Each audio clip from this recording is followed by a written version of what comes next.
Muslim religion was the only one for us. So I decided... So you already had this embedded in the background of Well, it somewhere. somewhere. It must have been. It wasn't something that popped up after seeing the rather, what I consider to be appalling way the country had gone downhill with so much promiscuity and greed, gluttony and what have you, all the evils that the Holy Quran tells us we should avoid and fight. So I decided to become a Muslim. Nobody twisted my arm, nobody forced me, but it was just through Allah's intervention that completely, almost not accidentally, but I was making a money transfer to some poor Africans in South Africa who were suffering. I'm not a rich person, but and through them, through a money exchange shop, an internet cafe, which was run by a Somali chap. Now, I'd been to Somaliland, and my brother had been a doctor in Somaliland at one time, so they weren't completely strangers to me. So I realized that this fellow was quite a religious Muslim, religious Somali, rather, I should say. And he introduced me to the Al-Muntada Al-Islamic Center in Parsons Green. And I went down to see them one day, and there and then I was accepted. I made the Ashadu. The Chahada. Chahada. Excuse me, I'm really... That's all right. Go ahead. And I went, and then I on the 10th of June, 2008, and it's been the best thing I've done. In your whole life, now you're talking about through your whole life. What does this stand out as the most? I think it must be. Yes, it is. Certainly the most rewarding, and to be speaking to you today in this place, it's almost miraculous. It is for me as well. I have to tell you that ordinarily when we have guests, I don't like to interrupt them, but I have to tell you something. The minute I met you, I was so happy to make your acquaintance, and I prayed that Allah would let us be together for this Hajj. I'm so thankful to Allah for us to get to be here for this. The experience that we shared together, people we met together, things that happened. Some were kind of comical, some were a little tough. Yes, it hasn't been all that straightforward. It never is. But as you said to me, I think on one occasion when you saw me sort of not falling by the wayside in that extent, but falling down, you say, well, it's not supposed to be easy. It's really hard, you know.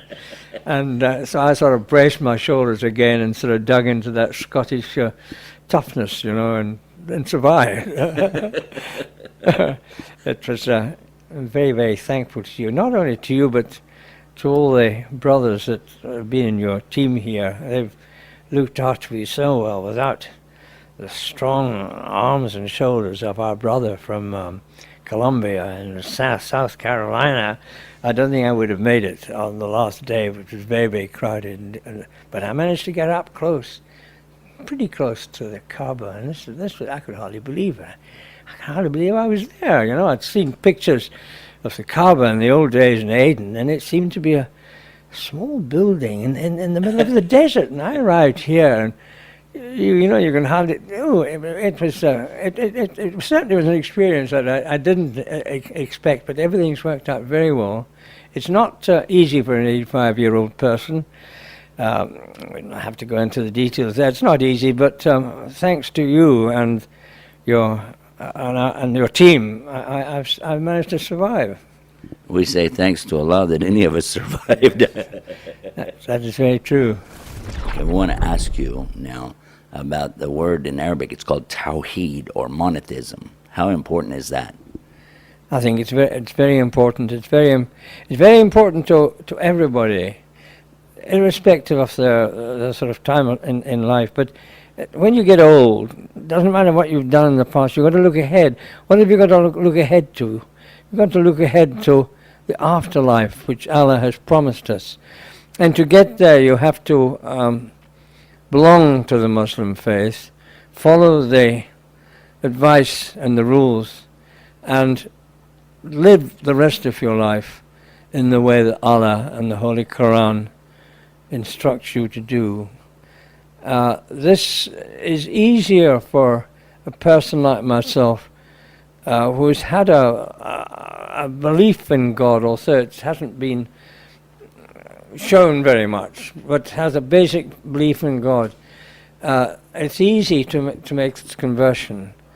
It might be more difficult for you to convert people who don't believe in anything or don't worship anything. You're saying atheists would be harder to come to them. Yes, I would think so very much. That's been our experience, actually, that the atheist is committed to nothing. But I think, well, that's true. But going back to Africa, which I had a lot of experience there, most Africans in the part of Africa that I've been to have never had any chance, real chance, of knowing about the Muslim faith or having anybody tell them about it.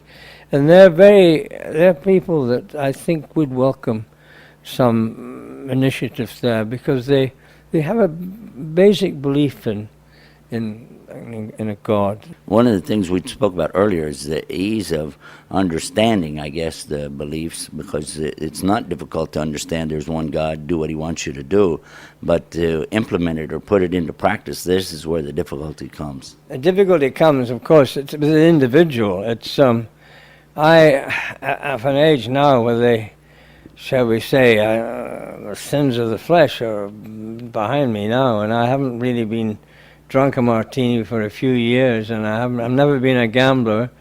I don't believe in the stock exchange, and I'm not a greedy person. In fact, I'm struggling to keep my weight down. I live on less than £3 a day, which is about $6 American.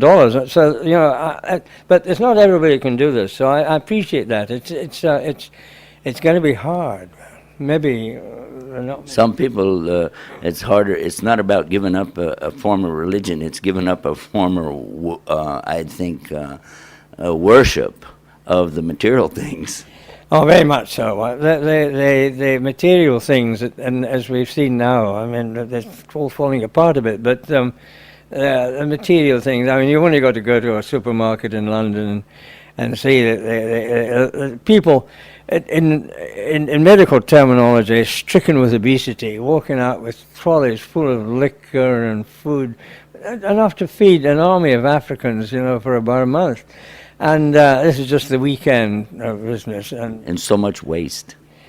Oh, yes, terrible waste. I never waste anything. One of the things, it's nothing to do with my being a Muslim, it's just the way I'm built. I never waste anything. Because if you had surpluses, you would give them away to people who needed it. As I do. I support a family in Africa that for many years now, and every year I go out for a couple of weeks, and I don't go over to Zimbabwe at the moment. But this year in April, I'm going back to South Africa, and my friend will bring the old pickup down, the bakkie as we call it, down, and we fill it up with food and take it back to his place in Guerra. I'm hoping to go with him to see some of his 4 children, because I haven't seen them for a long time. But that's my interest in life. I live by myself, but I look upon them as my family, and it gives me something. You don't just sit and do nothing, but you can't do a great deal if you're miskeen. Miskeen means? Means being rather poor. Impoverished. Yes. Impecunious. We're going to throw out all the big words. Gosh, yes. Let us now ask you to give us, as you did throughout the Hajj, the pilgrimage that we shared together, all of us, and there were quite a few of us together. We looked forward to hearing from you on many occasions. We would ask you questions, and now, again, we're going to ask you to give us some advice. Well, I'm not very sure what audience we've got here. Just the world at large. I would say, take a look at yourselves. Are you leading a good life? Do you feel that you're leading a life? Do you feel that you're committing sin? It's not sins that have been written down or told you, but something in your heart, in your body. Are you doing something you think is wrong? Do you not think you could possibly do things better? Maybe not be so greedy. Maybe help other people. Maybe pay more attention to God, Allah. If you do that, realize that He's there looking after you. And not only that, He's there to care for you when you leave, depart from this life. It's very important.